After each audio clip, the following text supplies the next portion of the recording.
Assalamu alaikum wa rahmatullahi wa barakatuh. Welcome, guys.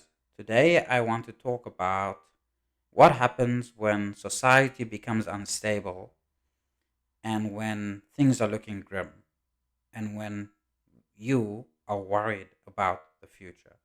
What do you do? What do you look at? Now, what I think I would do and what I would look at is the basics. Go back to the basics. What is actually needed in life? That is the question. What do you actually need to survive? And I have narrowed it down to five things. Okay, the first one being food. You need food. The second one is shelter. You need to live somewhere where you're safe from the elements of nature. The third thing being clothes. You need to be able to protect yourself from the harmful elements of the weather, and also maybe because you might be shy to run around naked. The fourth thing that you would need is safety, because you want to know that you are safe when you go about trying to secure the first three things. And the last thing you will need is some form of companionship slash community, other people, okay, to be able to coexist with other people in a meaningful way. That last one being immensely important, though it may not seem that way initially.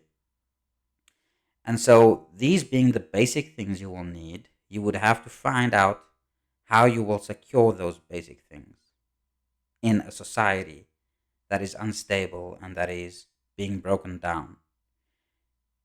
One way in which to try to go back to the basics would be to look at how these things were being secured before the invention of the modern infrastructure that we now have, the modern city, and the reliance on grocery stores and money.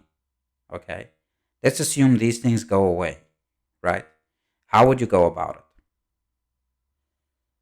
Well, one way we could go about it is by growing things, okay? Going back to farming, growing things, going back to bartering, swapping carrots for potatoes or chickens for eggs or whatever the case may be. Well, not chickens for eggs because, sorry, if you have chickens, you probably have eggs, but you get my point. Swapping some chicken for some beef, okay? Um, which people could do. Being resilient, you could do it. You could use groundwater to get water. You could get more sophisticated also and survive, in a way that is above the basic level of survival. If you were to look at using natural things like wind and water for electricity, you could do that if you wanted to go that way. And then you would have to go to back to skills like knitting and sewing to make clothes. When you have the food thing, obviously the food thing is going well, and you need to now make clothes. So you need to have to know how to make wool again from the how to process the wool from sheep skin, how to tan leather. You would need to know how to make cotton, and so on and so forth. You'll have to go back to the very basics. And then in terms of housing, you may need to go to basic forms of housing. Okay, mud houses, using straw and mud or cow dung and so on, and learn how to actually build houses like that. Go back to making fires.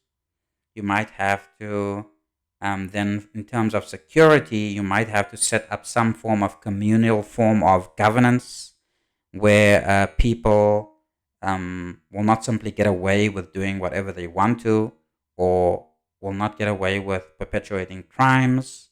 So basic forms of governance, communal governance, might have to, you know, uh, be resumed, like what people did back in the day. A form of maybe even a sort of a feudal system might even develop. And then, of course, you would need to, foster good relationships with people, because having good relationships is a good survival strategy. So those are my thoughts on that topic, guys. Let me know what you think. Like, subscribe, and share. Thank you very much.